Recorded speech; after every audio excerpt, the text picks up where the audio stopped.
Hello students. आज हम प्रेरक प्रसंग को पढ़ाएंगे। इस पाठ का केंद्रीय भाव सबसे पहले देखते हैं। इसमें दो प्रसंग हैं।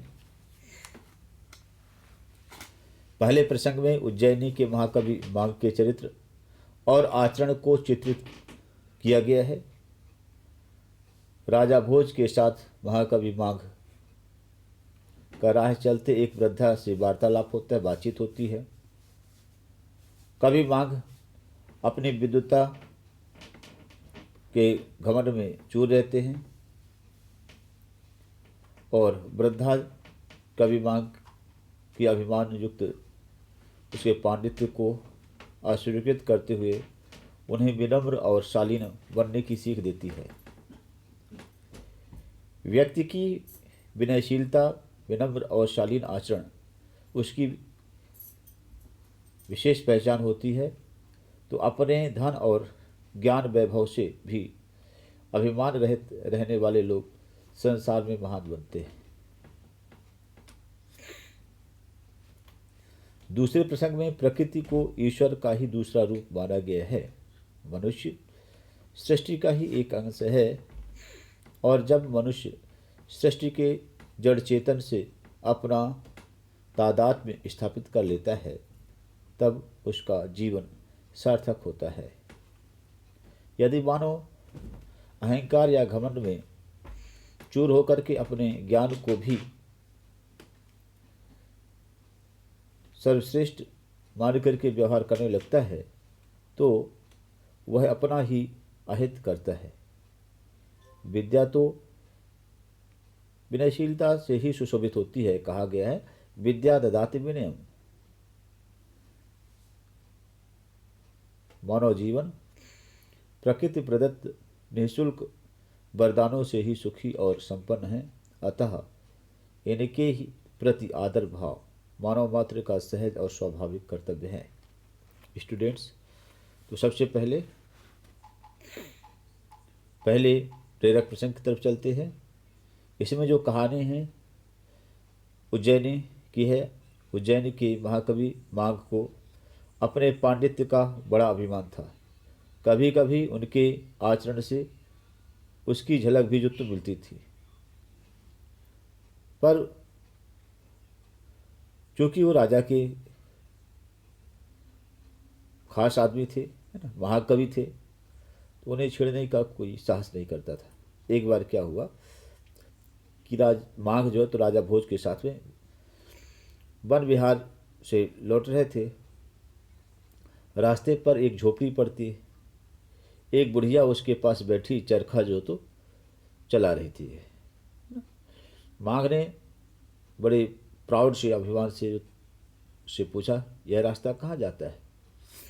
तो बुढ़िया ने माघ से को पहचान लिया था, तो हंस करके बोली कि वत्स, रास्ता कहाँ नहीं, कहीं नहीं जाता। जाता उस पर आदमी आता जाता कौन आया करते हैं, उसमें आदमी आते जाते हैं। बुढ़िया ने कहा कि भाई रास्ता कहीं नहीं जाता है ना, उस पर आदमी आता जाता है। आप लोग कौन हैं? तो उन्होंने कहा हम यात्री हैं। तो माघ ने शॉर्ट में इसका आंसर दिया। तो बुढ़िया ने फिर मुस्कुराते हुए कहा कि अरे तात, यात्री तो सूर्य और चंद्रमा दो ही है, भाई आप कैसे यात्री हो गए? सच बताओ, आप लोग कौन हैं? माघ थोड़ा चिंतित होकर के बोले, हम अतिथि हैं। वृद्धा ने फिर कहा, अतिथि तो दो ही हैं, धन और यौवन, आप कौन हैं? माघ की चिंता और व्यग्रता थोड़ी और बढ़ी तो उन्होंने उत्तर दे ही डाला, हम राजा हैं। उन्होंने सोचा संभवतः वृद्धा इससे डरेगी, पर उसने तत्काल उत्तर दिया, अरे नहीं भाई, आप राजा कैसे हो सकते हैं? शास्त्रों में तो यम और इंद्र दो ही राजा माने गए हैं। अपनी हेकड़ी छुपाते हुए माघ ने फिर उत्तर दिया, नहीं भाई, हम तो आपको क्षमा करने वाले आत्मा हैं। वृद्धा ने बिना रुके फिर से उत्तर दे दिया कि पृथ्वी और नारी ही क्षमाशीलता की तुलना जो तो आप कहाँ कर सकते हैं, आप तो कोई और ही हैं। बिना किसी उत्तर दिए हुए माघ जो है तो कहा कि माँ हम हार गए, अब रास्ता बताओ। पर वृद्धा ने उन्हें शीघ्र जो तो नहीं छोड़ा, है ना। और फिर बोली कि महानुभाव, संसार में जो किसी से कर्ज लेता है या अपना चरित्र बल खो देता है, बस हारने वाले जो तो इन्हीं दो कोटि के लोग होते हैं। इस प्रकार माघ ने कुछ न बोले, चुप होकर के अपराधी से खड़े रहे। वृद्धा ने कहा, महापंडित माघ, वह जानते हो कि आप जो तो माघ हैं ना, आप महाविद्वान हैं, पर विद्वान की शोभा अहंकार नहीं, विनम्रता है। यह कह करके वृद्धा अपना चरखा चलाने लगी और लज्जित होकर के माघ आगे चल पड़े। तो उस अनजान वृद्धा के चातुर्य की मन ही मन प्रशंसा करते हुए राजा भोज राजधानी उज्जैन लौट आए। ये पहली जो तो प्रेरक कहानी है बच्चों। पहले इसके बाद हम दूसरी प्रेरक कहानी को बताते हैं, इसके बाद क्वेश्चन आंसर होगा कि, है ना। तो पहले इसमें से आप लोगों ने देख लिया। तो इसमें क्या है, दूसरी प्रेरक कहानी में क्या है, इसमें एक सज्जन है, बड़े उद्योगपति थे। कुछ तकनीकी और प्रगतिशील विचारधाराओं के कारण से वे क्या है, आगे अनेक जो तो कारखाने स्थापित कर चुके थे। मतलब एक जेंटल पर्सन थे और उन्हें क्या टेक्निकल जो है और मॉडर्न एज की जो थॉट्स हैं, इनके कारण से क्या है, उन्होंने कई जो तो कारखाने खोल लिए।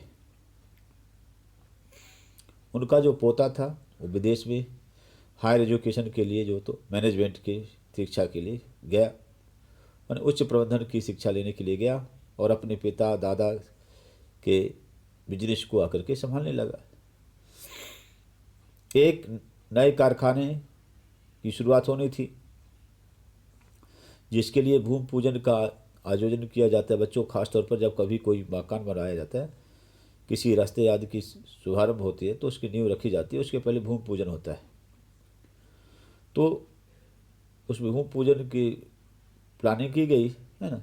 तो जब भूमि पूजन की तैयारी चल रही थी तो पोते ने अपने दादा से प्रश्न किया कि कारखाना हम डाल रहे हैं, सारी व्यावसायिक गतिविधियाँ हम करेंगे, तो फिर ये भूमि पूजन क्यों, और इस मिट्टी में ये अक्षत है, कुमकुम क्यों डाल ले जाते हैं। दादा समझ गए कि नए युग का यह युवक विज्ञान और मशीन की मानसिकता के कारण से प्रकृति के अर्थ को नहीं समझ पा रहा है। उन्होंने समझाया कि यदि तुम्हारे गले में फूलों की माला डाल दी जाए तो बेटा बताओ तुम्हें कैसा लगेगा। तो उस पोते ने बताया कि अच्छा लगेगा। फिर दादा ने पूछा, बताओ बेटा, यदि इसकी जगह पर क्या फूलों की माला की जगह पर कांटों की माला पहना दी जाए तो आपको कैसी लगेगा। तो पोते ने उत्तर दिया कि खराब लगेगा। तो दादा ने कहा कि यह अच्छा या बुरा तुम्हारे गले को लगेगा या तुम्हारी आत्मा को लगेगा। पोता ने कहा कि भीतर से ही लगेगा, गले को थोड़ी लगेगा। तब दादा बोले, यहाँ जो तो यही धरती के साथ है, आप धरती का आदर करोगे तो पृथ्वी प्रसन्न होगी, है ना। पृथ्वी का आदर करोगे और तो पृथ्वी प्रसन्न होगी, और उसका निरादर करोगे तो अप्रसन्न होगी। उसे दुखी रख कर के आप सुखी कैसे रह सकते हो। पृथ्वी जड़ नहीं है बेटा, यह चैतन्य है ना। आप इसे नॉन लिविंग थिंग समझ समझो, है ना। अगर उसमें से जो चीज़ें पैदा होती हैं वो जिंदा है, पैदा होती हैं, तो भाई वो मरी हुई कैसी है। तो पृथ्वी ने स्वयं कहा है कि मुझे पहाड़, तालाब, नदियाँ, समुद्र आदि का बोझ नहीं मालूम पड़ता, है ना। किंतु जब मेरे ऊपर कोई परद्रोही यानी मेरे नियमों के विपरीत चलने वाला पैदा होता है तो मुझे उसका भार अत्यधिक मालूम पड़ता है। तो भूमि पूजन मात्र एक कर्मकांड नहीं है बेटा, है ना। यह जो तो सतत चलते रहना चाहिए, कभी वृक्षारोपण के रूप में, कभी पर्यावरण के संरक्षण के रूप में। प्रकृति को मान दे तो वह आपको सम्मान देगी। प्रकृति परमात्मा का ही एक रूप है। पर्यावरण और प्रदूषण को यदि सही रूप से समझना है तो पहले प्रकृति की को जो है तो पूजनीय रूप में देखना आपको ज़रूरी है। तो बच्चों, इस तरीके से ये दोनों पार्ट हुए और इनमें से जो बेसिक चीज़ें हैं उसमें आप देख रहे हैं कि यहाँ पर कवि जो है, लेखक जो हैं, दोनों विद्वता की शोभा विनम्रता है और प्रकृति परमात्मा का स्वरूप है। इन दो बिंदुओं पर जो तो ये प्रेरक प्रश्न है। और इनमें से अब प्रश्न ये आता है कि माघ को किस बात का अभिमान था। माघ को अपनी विद्वता का अभिमान था। धन और जीवन को क्षणभंगुर क्यों कहा गया है? धन और जीवन को क्षणभंगुर इसलिए कहा गया है, ठीक है, क्योंकि दोनों किसी के पास स्थायी होकर के नहीं रहते। इनका स्वभाव चंचल है, ठीक है। आना और जाना इनकी प्रवृत्ति है, कभी हैं और पल भर में वहाँ से चले गए। कर्ज लेने वाला व्यक्ति यहाँ पर, अच्छा, उद्योगपति ने अनेक कारखाने कैसे स्थापित किए? उद्योगपति ने अनेक कारखाने ये तो प्रगतिशील विचारधारा से स्थापित किए, ठीक है। कर्ज लेने वाला व्यक्ति जीवन में हार क्यों जाता है? तो कर्ज लेने वाला व्यक्ति जीवन में इसलिए हार जाता है, ठीक है, कि जिसके उसके पास जो अपना कुछ नहीं होता है, उसका बल समाप्त हो जाता है, इसलिए वह जो दूसरों के सामने कर्ज के लिए गिड़गिड़ाता है और उसमें जो है स्वाभिमान और जीवंतता जो समाप्त हो जाती है। वह मान खो चुका होता है और जीवन में कुछ कर पाना संभव नहीं होता है, इसलिए वह जीवन में हार मान जाता है जीवन से। भूमि पूजन का आयोजन क्यों किया गया था? तो उद्योगपति का जो पोता था विदेश से प्रबंधन की जो तो शिक्षा प्राप्त करके आया था और अपने पारिवारिक व्यवसाय से उसे जुड़ना था। इसी समय जो तो एक नई कारखाने की शुरुआत होनी थी, तो कारखाना स्थापित करने के लिए भूमि पूजन का आयोजन किया गया था। हम प्रकृति का मान किन किन रूपों में कर सकते हैं? तो हम प्रकृति का मान वृक्षारोपण, पर्यावरण संरक्षण, प्रदूषण नियंत्रण आदि अनेक रूपों में दे सकते हैं, कर सकते हैं। तो शास्त्रों में किन दो को राजा माना गया है? तो शास्त्रों में यम और इंद्र दो को राजा माना गया है। दीर्घवती प्रश्नों में आते हैं तो विद्वता की शोभा अहंकार नहीं विनम्रता है। इस पंक्ति का आशय स्पष्ट कीजिए। देखिए, तो इस पंक्ति का आशय यह है कि विद्वान को सत्य का ज्ञान हो जाता है, उसे पता लग जाता है कि अहंकार विनाश की जड़ है। अहंकारी का विवेक जो है अहंकार की आग से प्रभावित होता है और उसे शांतिपूर्वक जो तो विचार करने का मौका ही नहीं मिलता, जबकि विनम्रता शांति, प्रेम और भाईचारा स्थापित करती है। इससे विवेक को और अधिक गंभीर विचार करने का मौका मिलता है। इसलिए विद्वता की शोभा विनम्रता मानी गई है। पृथ्वी और नारी को क्षमाशील क्यों कहा गया है? देखिए, पृथ्वी पर सभी पैदा हुए हैं और जन्म देने वाली कौन है? धरती है। जननी जन्मभूमि कहा गया है दोनों। तो नारी भी जन्मदाता है। यही कारण है कि पृथ्वी और नारी को माता कहा जाता है। माता में अपार ममता का भाव होता है, उसमें क्रोध और प्रतिशोध नहीं होता है। ये दोनों ही जगत के कल्याण के लिए अपना सब कुछ अर्पित कर देती हैं।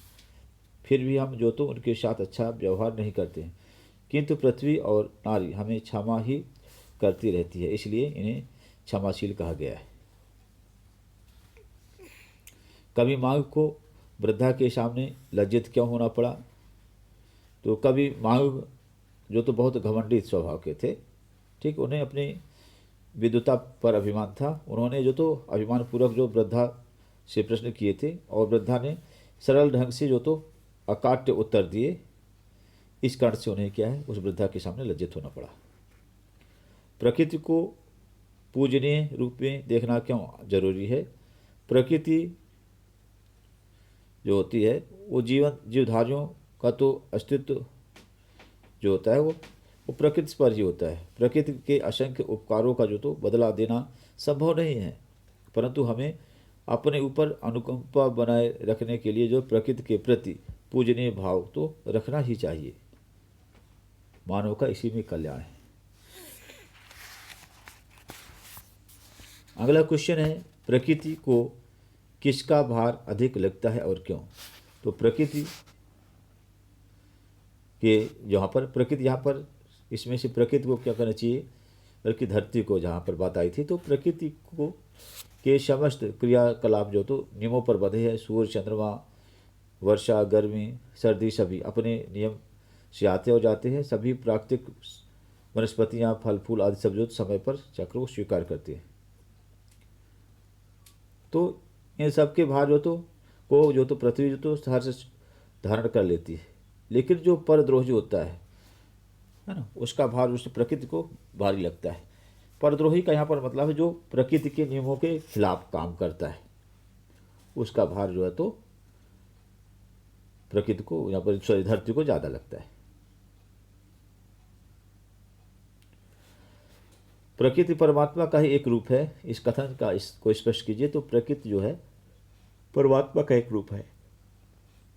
परमात्मा जगत की रचना करते हैं, किंतु उनका पालन विकास सभी कुछ प्रकृति ही करती है। वह लगातार परोपकार में लगी रहती है। हवा, धूप, छाया, सर्दी, गर्मी सभी मानव के कल्याण में का विधान करते हैं। प्रकृति ना हो तो संसार की रचना ही समाप्त हो जाएगी। वही उसे जीवित रखे हुए है, इसलिए प्रकृति परमात्मा का ही एक रूप है। अब निम्नलिखित शब्दों के विलोम शब्द लिखिए। सज्जन का दुर्जन, प्रसन्न का अप्रसन्न, आरंभ का अंत और प्रश्न का उत्तर। निम्नलिखित शब्दों के पर्यायवाची शब्द लिखिए। सूर्य का भानु रवि, मनुष्य का मानव आदमी, पुष्प का फूल सुमन, पृथ्वी का भूधरा, भू का पृथ्वी धरा कह दीजिए, और इंद्र का हो जाएगा सुरेश देवराज। निम्नलिखित वाक्यों को शुद्ध करके लिखिए। प्रकृति को मान दे तो वह आपको सम्मान देगा। तो ये पुल्लिंग की जगह स्त्रीलिंग कर दीजिए। प्रकृति को मान दे तो वह आपको सम्मान देगी। गाय और बैल घास चर रही है, तो गाय और बैल घास चर रहे हैं। कृपया राह बताने की कृपा करें, तो राह बताने की कृपा करें। ठीक है, या कृपया राह बताएं। तो कृपया और कृपा एक साथ, दोनों एक साथ नहीं रहेंगे। ठीक है। पृथ्वी जड़ नहीं चैतन्य है, तो पृथ्वी जड़ नहीं चैतन्य होती है। पृथ्वी जड़ नहीं चैतन्य होता है, ये क्या रंग है यहाँ पर, क्या है, पृथ्वी जड़ नहीं चैतन्य होती है। इस तरीके से बच्चों ये पूरा लेसन पूरा होता है, और इसके क्वेश्चन आंसर कर लीजिए। थैंक्स।